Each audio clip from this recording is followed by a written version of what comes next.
Welcome to GGL news. కేంద్ర ప్రభుత్వం ప్రవేశపెట్టిన వక్ఫ్ సవరణ బిల్లును ఉపసంహరించుకోవాలి.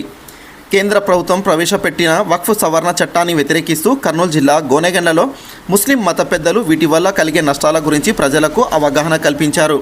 ఈ సందర్భంగా గోనెగండ్ల నందు ఏర్పాటు చేసిన స్టాల్లో మైనార్టీ యువకులకు వక్ఫ్ సవరణ బిల్లు గురించి వివరించారు. దీనికి వ్యతిరేకంగా సెల్ ఫోన్ల ద్వారా ఓటింగ్ వేయించారు. కార్యక్రమాన్ని ఉద్దేశించి మత పెద్దలు హాఫీజ్ చాంద్ పాషా, హాజీ ఫకీర్ సాహెబ్లు మాట్లాడుతూ కేంద్ర ప్రభుత్వం ప్రవేశపెడుతున్న వక్ఫ్ సవరణ బిల్లును ఉపసంహరించుకోవాలని వారు ప్రభుత్వానికి డిమాండ్ చేశారు. ఈ కార్యక్రమంలో మౌలానా యూసుఫ్, మౌలానా అతావుల్లా, మౌలానా అబ్దుల్ హఫీజ్ ఉమ్రీ, గోనెగండ్ల ఖాజీ అబ్దుల్ జలీల్, వెల్డింగ్ నజీర్ అహ్మద్, పేట వలీ నగిరి గౌస్, డి యూసుఫ్, పేట మొహమ్మద్ తదితరులు పాల్గొన్నారు. నాడు కేంద్ర ప్రభుత్వము ప్రవేశపెట్టినటువంటి వక్ఫ్ సవరణ చట్టము ప్రజాస్వామ్యబద్ధ మూల సూత్రాలకు, ముస్లిం ఆబాదీ యొక్క ప్రాథమిక హక్కులకు వ్యతిరేకంగా తయారు చేయబడినది.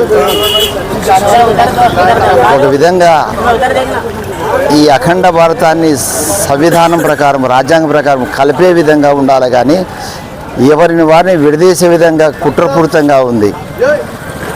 ఈ వక్ఫ్ ప్రాపర్టీస్ అన్ని కూడా ఆనాడు మా దాతలు, పూర్వీకులు, ముస్లిం సోదరులు ధూపదీప వైద్య నైవేద్యం కోసము ఏ విధంగా అయితే దేవాలయాలకు ఇచ్చారో ఆ విధంగా మా ముసల్మాన్ సోదరులు, పూర్వీకులు, మా బుజుర్గులు ఇచ్చినటువంటి ఆస్తి ఇది. గవర్నమెంట్ వారికి ఎటువంటి హక్కు లేని ఆస్తి ఇది కేవలం ప్రాతిపదిక అభివృద్ధి కోసం కేటాయించబడిన ఆస్తులు. ఈ ఖాన్ఖాలు అయితేనేమి, దర్గాలు అయితేనేమి, మసీదులు అయితేనేమి, ఈ ఆస్తులన్నీ ఖబర్స్థాన్లు అయితేనేమి, ఈ ఆస్తుల యందు మాకు, మా సంప్రదాయానికి అనుకూలమైనటువంటి నిర్మాణాలే ఉండాలి, కానీ ఆమ్ ప్రజలను దీంట్లో మెంబర్ చేయడం చాలా రాజ్యాంగ వ్యతిరేకం. ఏ విధంగా అయితే దేవాలయ ట్రస్ట్లో హిందూ మిత్రులే ఉంటారో, అదేవిధంగా ఇసాయి ట్రస్ట్లో ఏ విధంగా క్రిస్టియన్ సోదరులు ఉంటారో, వక్ఫ్ బోర్డులో కేవలము ముసల్మాన్ సోదరులే ఉంటారు.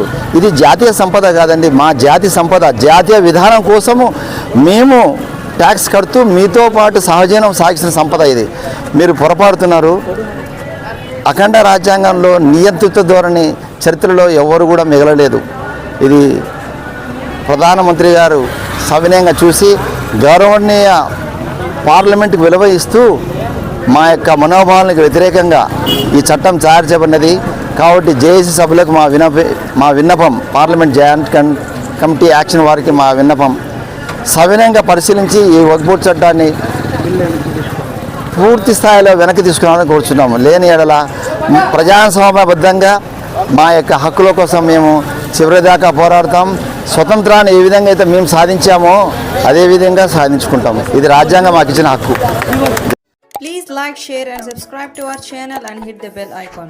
And మరిన్ని తాజా వార్తల కొరకు చూస్తూనే ఉండండి గోనెగండ్ల న్యూస్.